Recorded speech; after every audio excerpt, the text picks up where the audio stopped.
Well, howdy. We're so excited to start releasing season 3 of Ope Legends of Raspia and continue the tale of Faubert Dongodare. Spoiler. We are starting a Patreon because who doesn't have a Patreon these days? And it's a great way to personally support independent artists, and we get the spiel. So patreon.com/bardfox with 3 X's, exactly where you'd expect them. This here video following this is a taste of some of the content we'll be hosting on there. And we will be releasing more of these Bardfox breakdowns for season 3 as it rolls out. So I'm going to shut up now as this video has enough of me talking in it already. And once again, patreon.com/bardfox with 3 X's. Cheers, y'all. Thank you.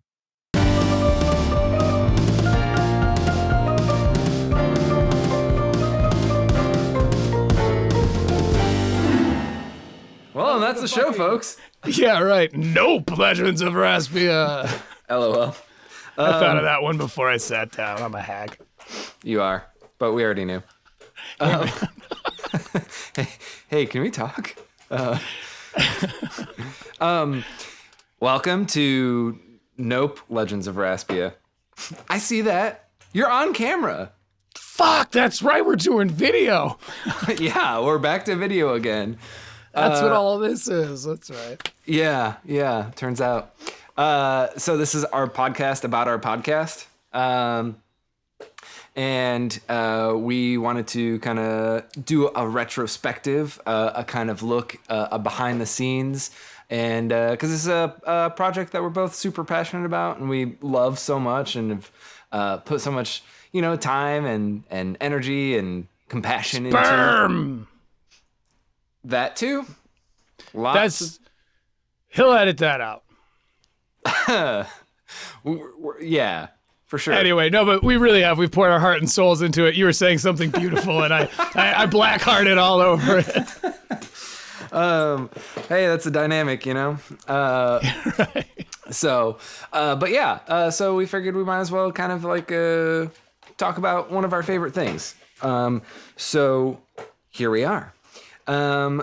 So before we dive in the storyline because spoiler alert. So we're going to be talking about the storyline up to this point. So this brings us to the end of season 2 where we are currently. Yep. So if you haven't listened to all of season 2 yet, sorry. Yeah, with a capital W. You know what? I am doing fantastic. Good. I'm good. Sorry, I had to. It's fair. It's a dynamic. Yeah. Yep. I don't know. We don't need to introduce ourselves. You already know who we are. Yeah. So fuck it. Yeah. Anyways, so yeah, we are. We're going to be diving into our first episode -1. What is the title of it? Employees Only. Can you guess why? Yeah. This was released December 8th, 2021. Oh, I didn't know that. Yeah, that's a fun little surprise for you. That's Jim Morrison's birthday. Yeah, among others. It's officially Raspia Day also. Yes, that's true. Wait a minute, that's the date halfway to Zant's. Never mind. Yeah. That's my birthday. That's the joke. Sorry, we're just shaking off the dust here. It's been a minute. This is a new show. We're still getting a feel for our rhythms here, but honestly, I am stoked to be doing this with you, Rico. Are we keeping our stage names? I don't give a shit. My mama named me Blackheart. You can call me Forrest. I think the illusion's over for me. I wasn't very good at it anyways. Oh, the narcissist in me is like, say your name. You know, my various aliases. Fo Diddley, Rico, Rick Tahi. Who calls you Reek, the guy from Game of Thrones? I was hoping you wouldn't jump on that. That was an accident. That's okay. I'll edit it out so now you'll sound like a weirdo for bringing it up. Yeah. That's going to take a stretch to make me sound like a weirdo. Yeah, no kidding. Now, we're both men of many names. To the SoundCloud, I am known as Opalpunk. To the streamers of Twitch, I am known as Han Blackheart. To the people of Facebook who I have alienated massively, I don't really know what the last Facebook name I had was. But if you can tell me my real name, I will give you a shout out. I want to be investigated. I want to be investigated. If you do the full Usador fucking, and I'm known on Facebook as like every single one of these podcasts, I'm going to quit. Shout out to the Blue himself. Yeah. You never go full Usador. Yeah. Few could. And even fewer could come back. It's all Matt Young right there, man. Exactly. Well, this kind of actually, speaking of Usador and Magic Tavern, do you want to maybe just start with sort of like why we started this podcast, and then eventually we'll kind of get into like inspirations and things like that? Hell yeah. Sounds great. So we've been developing this little game you might have heard of called Legends of Raspia for several years. And it's been a long process. Like the development has kind of taken a lot of different angles, and the central idea being that we want to make an accessible role-playing game that is easy to pick up and play, that people don't feel like they have to do homework to play, that that isn't about gatekeeping, and and furthermore, we wanted to, Han wanted to kind of explore Raspia in a sort of a new way. You had, when we first started the game, you had written 2 Raspian books. I had finished 2. Yes. Yeah. So, and this was kind of another way for him to explore that world. And, we've got some incredible friends also, like, really, really like creative minds that, just always shine a different light on things, So we decided to make the podcast because Han and I are both performers, musicians at heart, really. And in fact, we were in a band together, which is how we originally met. We'll tell the story some other time. Yeah, we will. We'll get into it, because it is actually kind of funny how Bardfox, like as a fantasy band, how we started. But just keep tuning in. We'll get to all that. Yeah.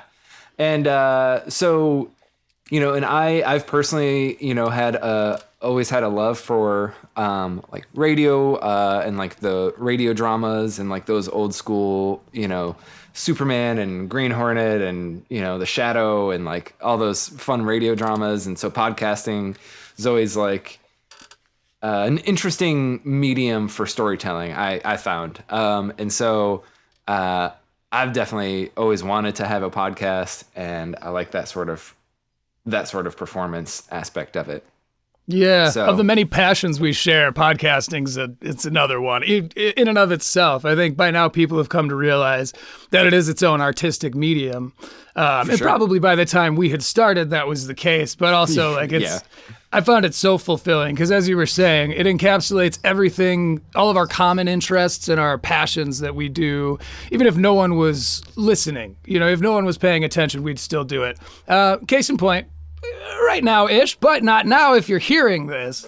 Now right. As we record. Anyway, we'll get into the meta stuff later, too. Indeed. So basically we just want to kind of show people our game in a way that highlighted our passions and So that's the show, folks. Yeah. Our primary objective was to create one that had one die that you could play with just a single 20-sided dice. You had one single sheet. It's not like the character booklets that you get for some games that are genuinely good, but as someone who's a non-homework doer, that's really was sort of the target demographic we're going after, is people who are as Forrest likes to put it, TTRPG curious. Yes, indeed. Yeah. So, and then as far as like the show goes, I guess, some of our, one of our shared main like inspirations is Hello from the Magic Tavern. Brilliant show. And all improv. Obviously there's no dice rolling, except for offices and bosses, of course, lots of dice rolling. Right. But that sort of like world building through like jokes and through kind of like the improvisation of it, right? Canonizing things as you go. It's the Foon is the universe they've built. It's very it's built entirely on that improvisation. I think Forrest and I both take massive inspiration from that. For sure. And another big one for me is sitcom D&D has been a big inspiration too. Just those comedians are hilarious, and what I really appreciate about like their form of storytelling is, as a sitcom does, is it kind of like it takes place in the same place, every episode basically, and you always have that like sort of resetting back to one, like, okay, cool. So, and they do a great job of kind of simulating that sort of like sitcom-y feel, while still, allowing their world to be grown through improv, allowing for, the sort of, the randomness that like, real play simulates, right? That real life kind of like, follows. Yeah. So, well, it's funny to hear you describe it that way too, because that sounds quite familiar to me. That was very much why we put Faubert, our protagonist. Yeah, it's why, again, we don't need to explain it. By this point, people have seen the show. So that's why Faubert was a dishwasher. Yeah. Because ideally, we'd be able to reset him back at one. I think even then we were... that was kind of the pitch. Yeah, exactly. And as so many plans go, as far as tabletop RPGs are concerned, it went a little bit to the wayside. We met some sand pirates, but again, we'll get into that. Yeah. Well, and I think it's cool too that maybe even though we have like strayed from like sort of we're returning back to the bar every single episode necessarily, even though we strayed from that, I think it's cool that we've still stayed in Caltaria and kind of, taken the time to really explore this part of Raspia, because Raspia is so much bigger. This is just one small part of a larger continent even that has a lot of other things going on. And so I appreciate that we've stayed in that realm for now. Spoilers, we've talked about kind of moving to different parts of Raspia, or like talked about different ideas as far as like showcasing other parts, like in coming seasons. So, but I think it's cool. Yeah, I agree. Sorry, go on. Because Kaltara is just, it's despite the climate, a rich bed for storytelling. As it is proven, yeah. It's interesting because I know Kaltaria, I know the history of it leading into it. Mm-hmm. I know the buildings, I know the characters, but you never know where your story's gonna go. That's always, especially in Legends of Raspia, it's completely determined by the player. As a GM, and a big part of why it's taken so many years to develop this system is because the GM, as it says, rule 1 is cannot tell the players no. Right. And so no matter what you could write the most elaborate and beautiful, breathtaking story and sit down at the table, and your players decide they want to go hit on the tavern keeper or burn down the school or whatever the hell players end up doing. And as a GM, it's your job to yes and that. And that kind of harkens back to the improv nature of what we're doing and honoring those things that are said, even before we were doing the show. We're still honoring canon that our group of playtesters for the last 7 years have built. We're kind of playing in that world. And that's a big part of what we wanted to do. Because before OPE, we wanted to do a podcast. We just weren't really sure what form that could take. And OPE is sort of the result of, again, the culmination of all the things. We wanted to do an audio presentation. We've talked about that for a lot of years too. So I think, I think OPE has kind of become a cool hybrid. Yeah. Well, and also the show has changed a lot in the, 40 some episodes. Or are we at 50 now? Doesn't matter. I should know, but I think we're like 49 or something. Whatever. Nice. You guys know. It'd be nice if never mind. Well, actually, no, we got to be above 50 because episode -1 and 0. So we're definitely technically over 50. And again, we'll get into that episode -1. Yeah. Yeah. So the podcast has changed a lot over the last couple of years, just with sort of like with what we felt was working, what we felt wasn't working, different workloads, things like that, and trying to make a streamlined sort of scenario, right? And try to, we do a lot of reviewing, and we do a lot of kind of like talking about like what we feel was effective, and as far as the presentation itself, but as far as like what's feasible for our own personal, possibilities. Yeah, our talent pools, our capabilities, and also our financial and physical and geographical capabilities. Because, you had just moved out of state when we started OPE. Which was, and again, sorry, go on. I was there for a couple months, but it wasn't too far off. Right. But regardless, we had, we weren't really sure what the show or how the show was going to look, again, because we've been doing it satellite. I would say that the reason we got so comfortable on a Zoom medium is because we continued playtesting throughout pandemia. Oh, it was all we did. Yeah, because we were all living in Michigan at the time, and when pandemia hit, Michigan shut down. Right.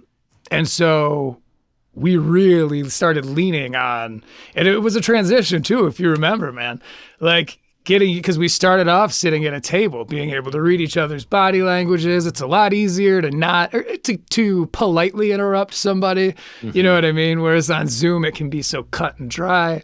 I think it's where a lot of people fall off as using Zoom as a medium, whereas like we'd been practicing for literally years at that point by the time we started getting into it, which I think, again, just another one of those factors that grows to shape the show. It's the environment it was created in. Yeah, for sure. All right, well, let's dive in about episode -1, employees only.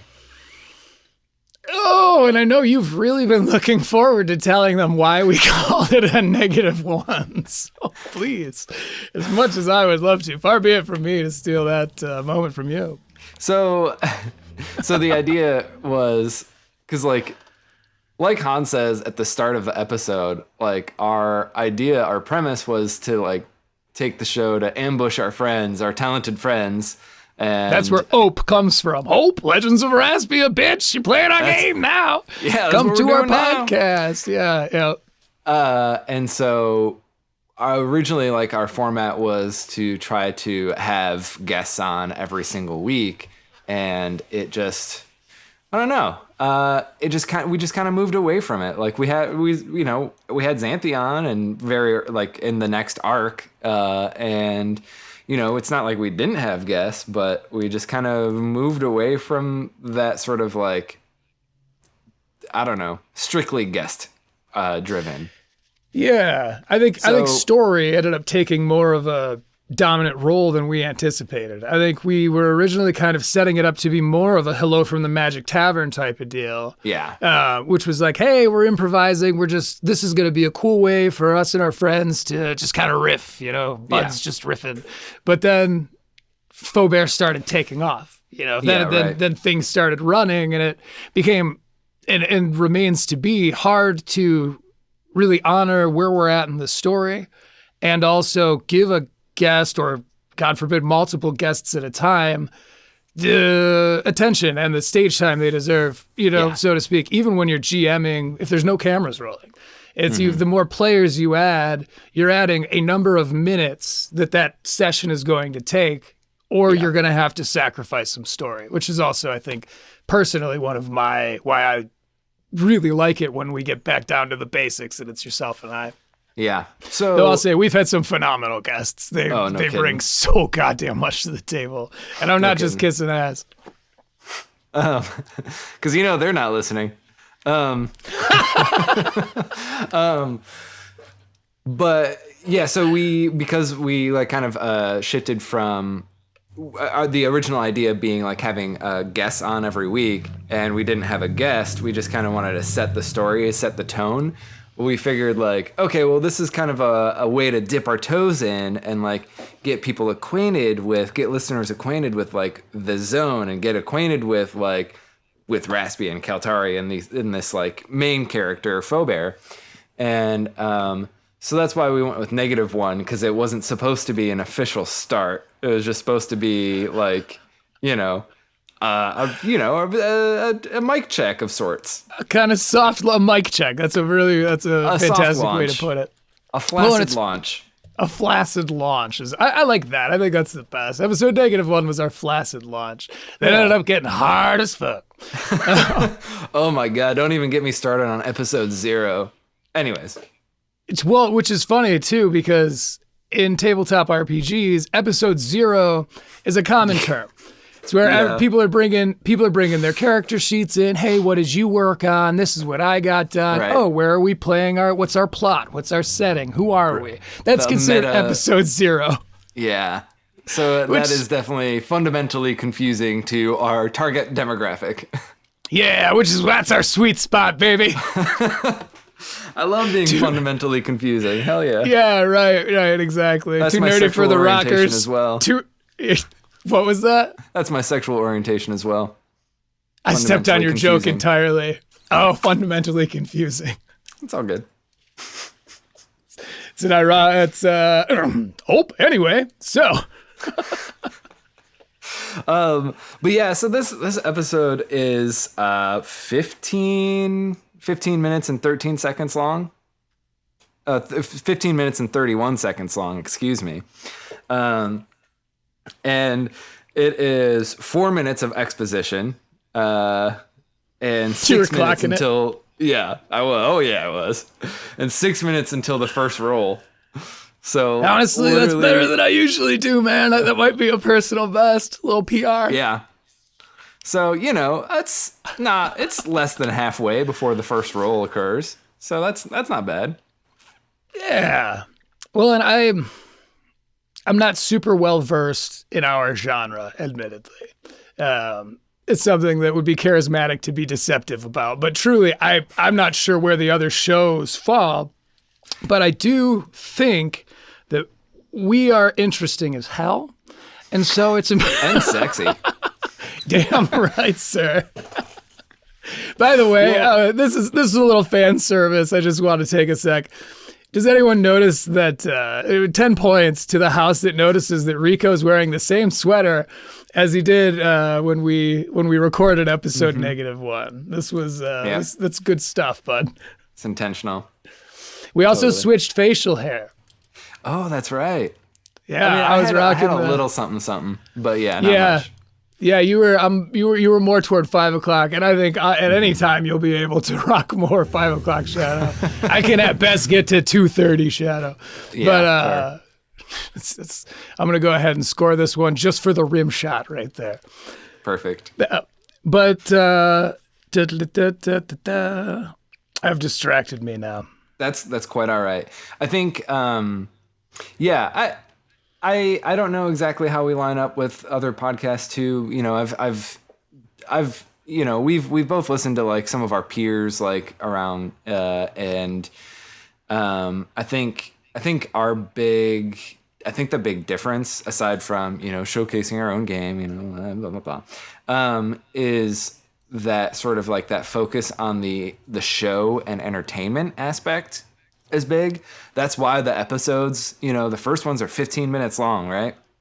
Like it's a while in before we break, you know, before we start breaking over 20 minutes per episode, because we really wanted to capture people that have maybe shorter attention spans, or maybe not as much like time to dedicate to it, or don't want to feel like they have to sink like an hour and a half into a show they may or may not like.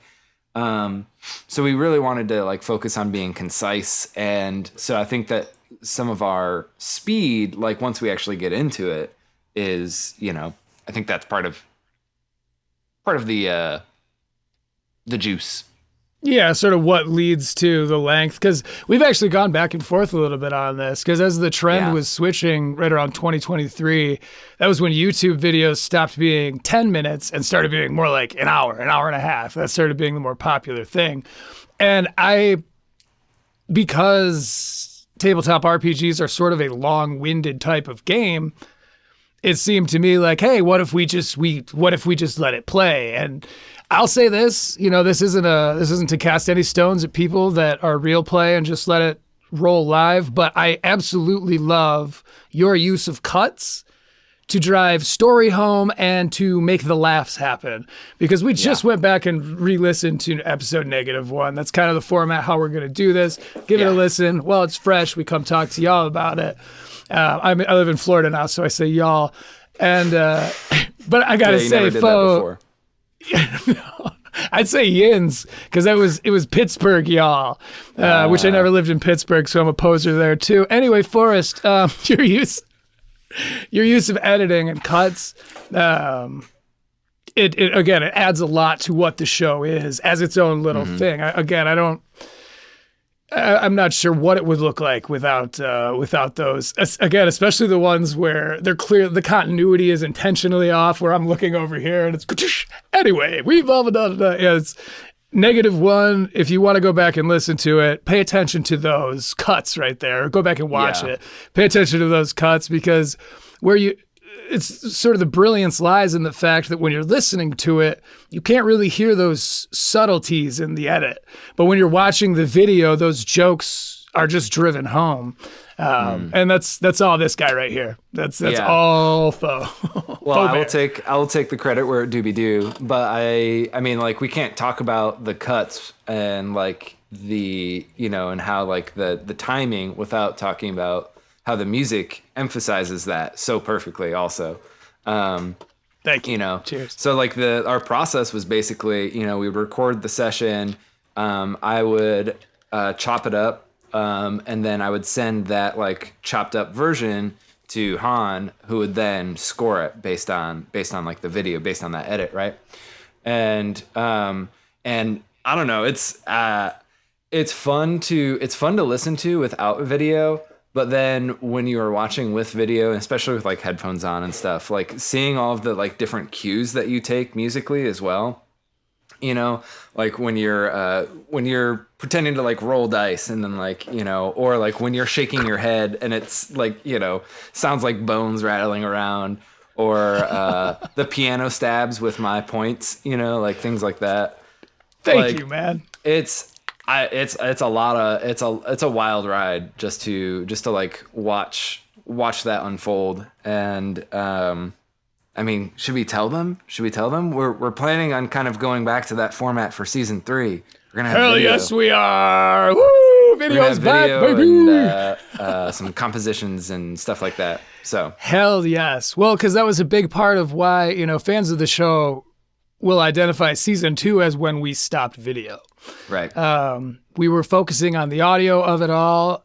I think it had less to do with inconvenience and more to do with we were trying things. We were being experimental artistically, trying to see, and I found, to your previous point, I found that without video, there's so few cues for the music to actually add to being funny rather than just being ambiance. I'm very excited for season 3. We're getting ready to shoot. In fact, this is our recording. This is kind of our flaccid launch. You'll probably recognize this background as what you'll see in season 3, at least for the first episode before I change everything in my life like I tend to. But no, I'm stoked to bring video back to it. I think, especially after rewatching -1, I think it's a big part of what the show, kind of our show's charm. Charm. Speaking of charming, charm. So I think maybe let's. Sorry, that's Sad Duck. This is my buddy, Sad Duck. Oh, God damn it, we're on video. This is not me on my. Never mind. Let's move on. So I think maybe let's talk about. Let's go through the plot. I mean, not a lot happens in this episode because, again, whatever. Because we're trying to make it hometowny sort of feeling, but a lot happens in setting the tone and setting the stage, right?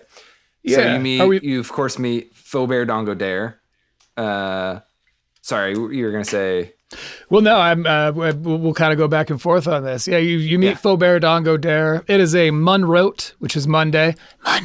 No, the Metacam, by the way, it's so funny because we call it the Halpert cam because it's directly inspired by The Office. Jim Halpert, who his trope is, say they're having a conversation this way. You could cut to me. Say they're having a conversation this way. He'll sort of look at the camera knowingly. It was kind of the meta of it all. And then in character, I called you out on it at one point in the episode, which I thought was a fun joke. But that is also a reference to Fleabag. I don't know if you've had the pleasure of seeing Fleabag yet. Enlighten me, please. I'm not sure.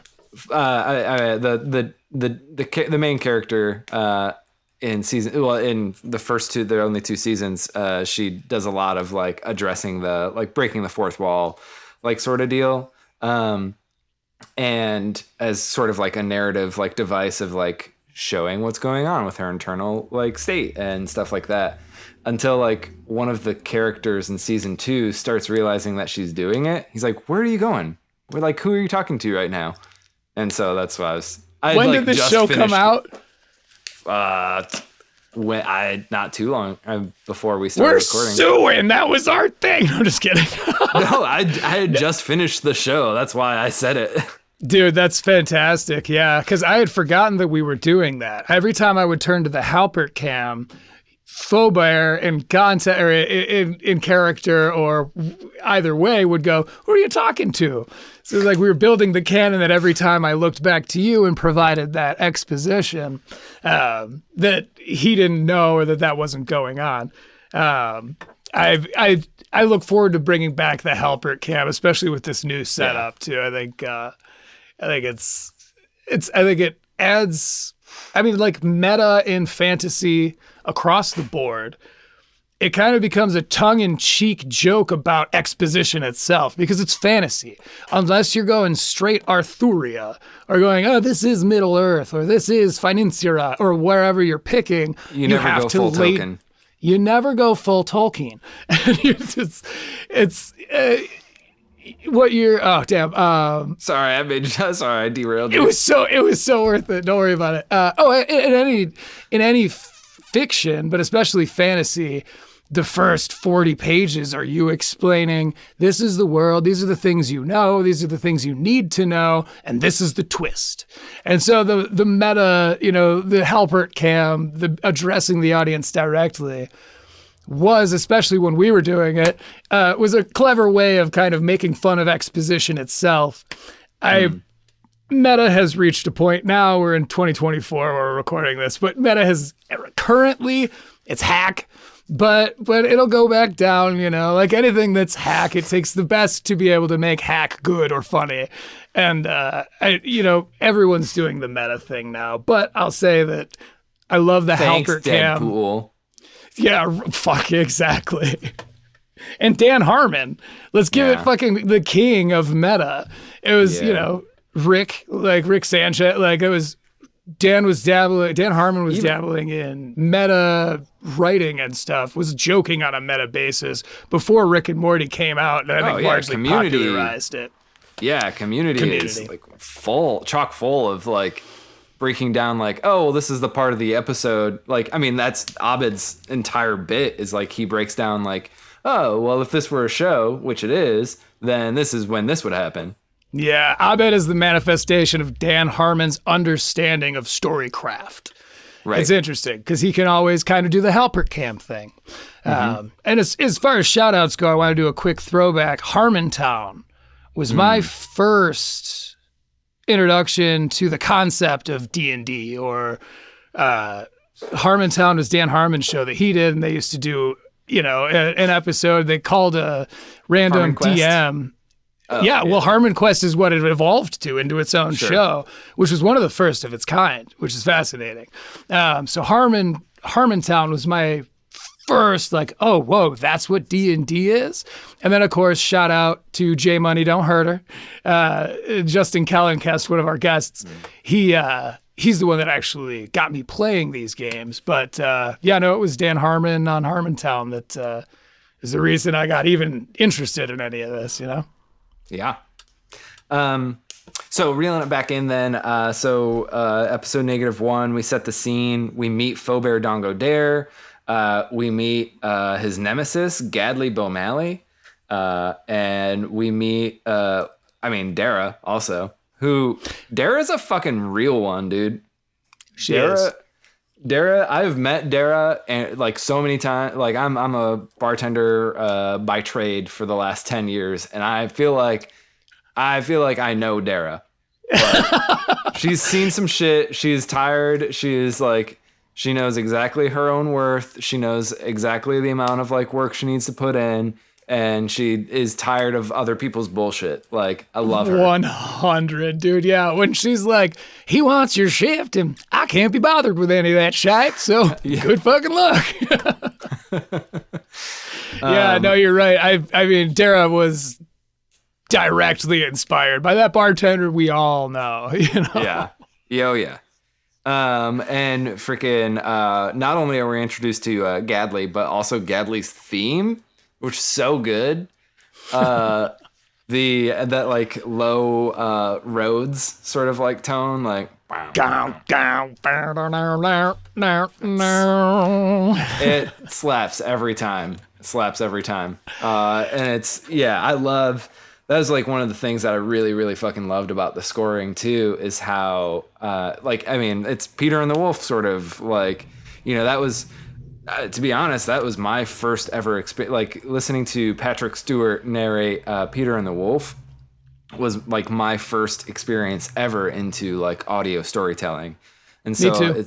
It's just, and that one literally, that writes the book on, musical motif as, characters like for, in this, storytelling, right? Yeah, so absolutely. Yeah. So excellent work. I'll also say to that point, Fantasia. Fantasia, I've taken so much inspiration from both the original Fantasia, 1948's Fantasia, and Fantasia 2000. They did the Rhapsody in Blue, and I take so much inspiration from that. As I strongly suggest, if you're hearing this, go check that out, because it's about time for a Fantasia rewatch. Hell yes, it is, man. And what's cool about Fantasia is you can pair it with anything. I think that was part of what got me into scoring and understanding that music brings so much to a visual medium is when we were... I don't know how illicit I could be about specific substances, but my friends and I were on another plane mentally, And we turned on DJ Tiesto and put on Fantasia. And because of the nature of things being based in 4/4, they'll, by happenstance, call it fate, call it what you will, but they'll line up in such a funny way, and it retells that story.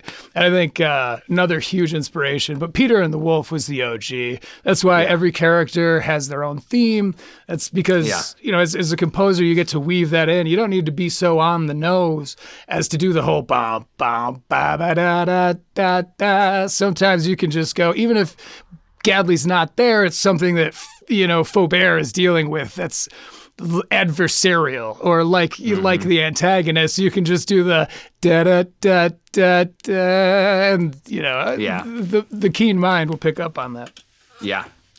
So so basically the Faubert and Gadley are you know, having what is probably an average sort of like argument about the shifts on Fryrote, and Faubert starts talking shit. He's like, hey man, on Friday I was killing. I had to get new pants. I got so many fucking bits. That was fateful. Fateful new pants. Yep. Well, yeah, okay, so yeah, he's 18, you know, Lucian's old, so yeah, he's gonna be talking shite to his rival. Yep, and and Faubert's reaction to Gadley paints the picture for the rest of the arc leading up to season 3, because he doesn't take any shite. He's a nice guy. He's he's minding his own. That's Faubert does his thing until somebody confronts him aggressively. And he always he's when it comes to fight or flight, he's the former for sure. You know, I'd say, and we'll see more and more examples as that goes on. Yeah.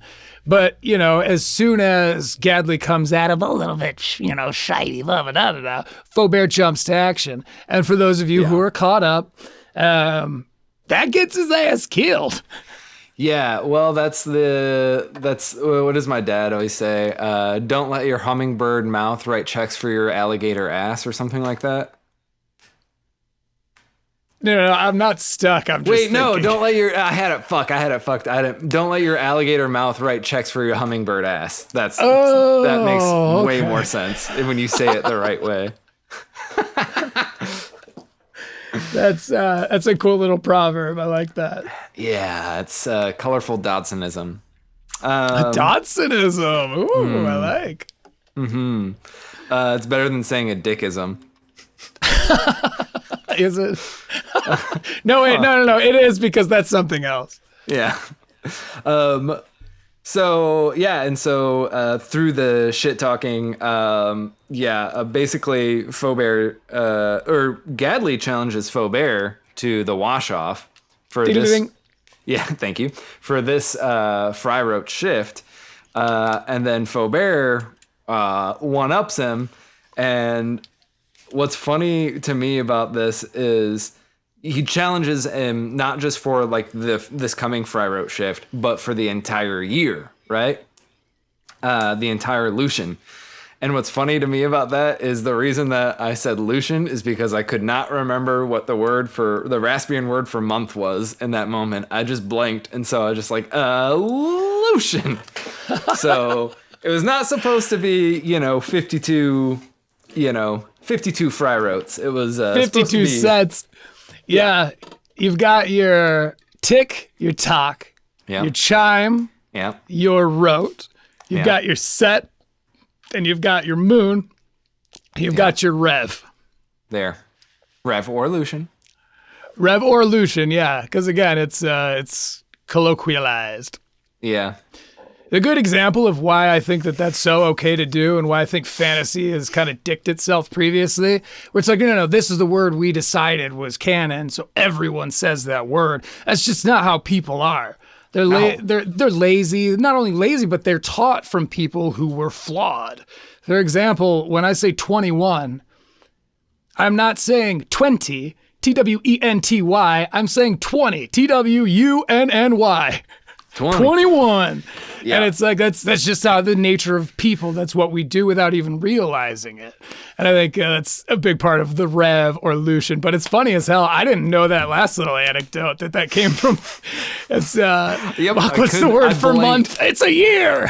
Yeah, I blanked, so I just went with year. That raised the stakes immediately, and I think is a big.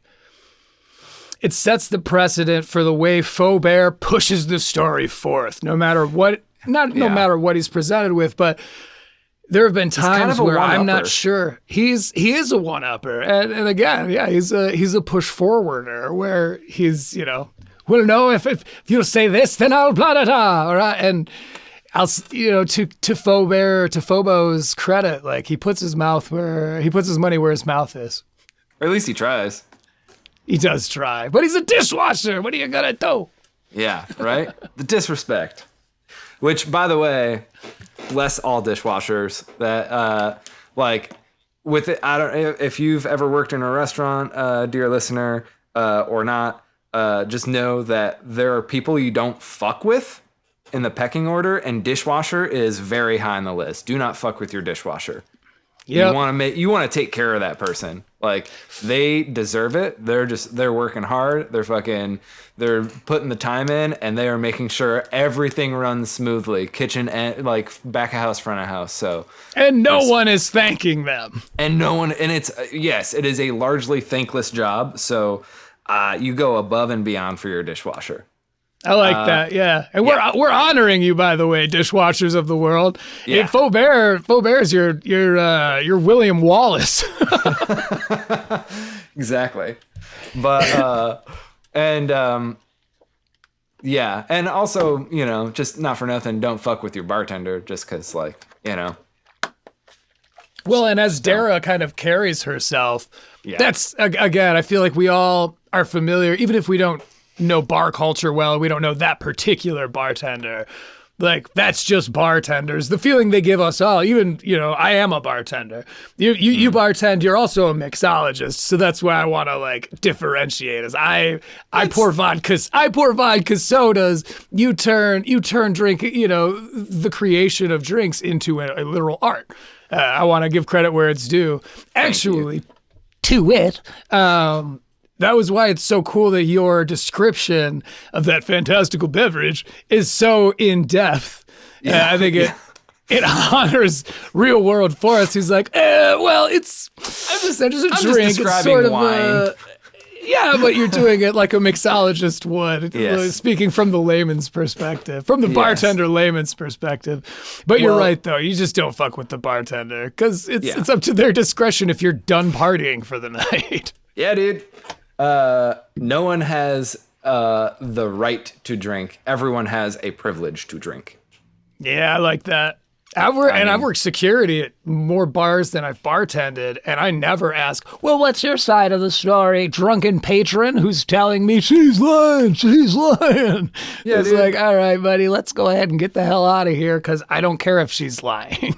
That's our bartender. We're a bar, and that's the person that makes that work. It's like, you don't fuck with your dishwasher. You don't fuck with your bartender, but you can fuck with Gadley Bowmalley, and Faubert proves that several times over in episode -1. Indeed. But yeah, I think it's also funny. We kind of set. Do we say it in this episode that Faubert wants to be a bartender? Or is that the next episode? The self-described bartender, everyone. Gadley does. Oh, that's right, so Gadley exposes it kind of ahead of time, because Faubert never says, I want to be a bartender. Gadley's the one. Well, the self-described bartender, everyone. Which is always it's been kind of our running joke was that, he wants to be a bartender, but Faubert is, super talented musically. He's a very talented musician. And we just that was always part of the character creation from the get-go. And I don't know that either of us have done a great job of we bring it up sometimes, but I feel like we don't showcase that very well. I don't think I show. I think I do more telling than showing is what I mean to say. I see. Okay, that very well could be true, but I'll say one example of you showing is that where you get very specific about describing the flavor base of Rosa. Yeah. You know what? Fans, friends, and listeners, we'll keep a bead on that, right? So episode to episode, we're gonna measure how bartendery is Faubert in this episode. On a scale from pouring drinks to hasn't mentioned it. We might lean a little towards the latter. Well, that'll remain to be seen. That's part of the cliffhanger of why people sign up for this particular show, where we don't have the pomp and frills of our characters, our Bardfox characters.